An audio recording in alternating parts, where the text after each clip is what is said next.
नमस्कार साथियों, स्वागत है आपका एक और नई वीडियो में, न्यू व्लॉग में। साथियों, सरसों की बिजाई का टाइम शुरू हो गया था 1 अक्टूबर से ही, लेकिन आज ये वीडियो शूट हो रहा है 15 और 16 अक्टूबर को।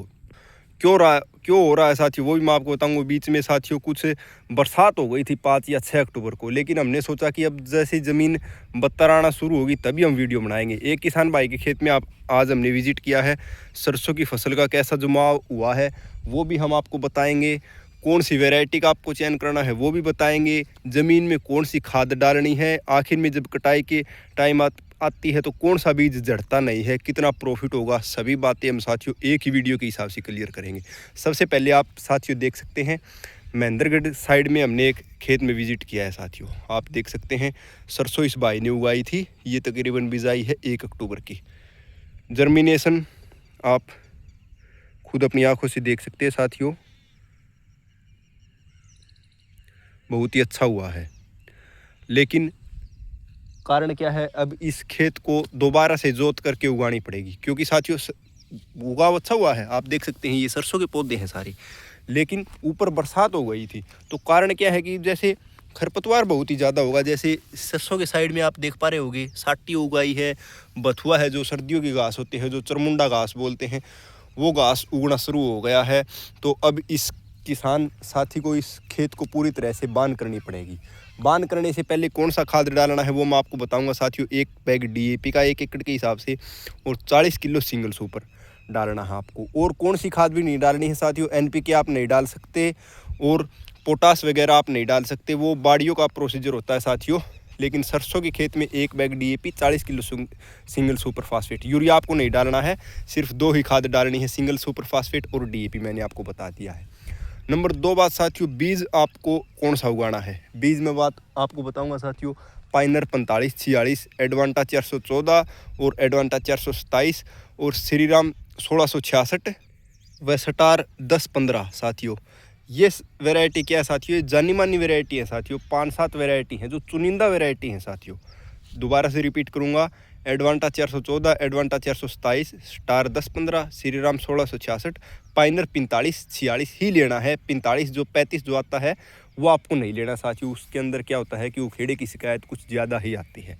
ये जानी मानी वैरायटी के बीज है साथियों, इनका आपको चयन करना है। और आपको साथियों क्या क्या बोलते हैं कि जड़ने की समस्या ज़्यादा आती है, तो वो एक ही बीज है साथियों, श्रीराम 1666। उसकी साथियों अगर आप कटाई 10 दिन के लिए छोड़ दोगे और बाद में आप थ्रेसिंग करवाओगे तो आपको मतलब जड़ेगी नहीं आपकी सरसों बिल्कुल भी।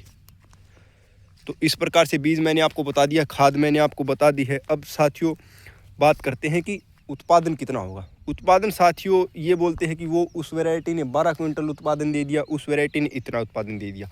वो साथियों आपकी ज़मीन के ऊपर डिपेंड करता है कि आपने ज़मीन के अंदर डाला क्या है, आपकी मिट्टी कौन से प्रकार की है। जैसे मिट्टी काली है तो उसके अंदर तो सिरसम शूट नहीं करेगी। सिरसम को तो रेतीली मिट्टी चाहिए साथियों, जो बालू रेत जिसको बोलते हैं, वो ही मिट्टी आपको चाहिए जिसके अंदर सरसों ज़्यादा होगी।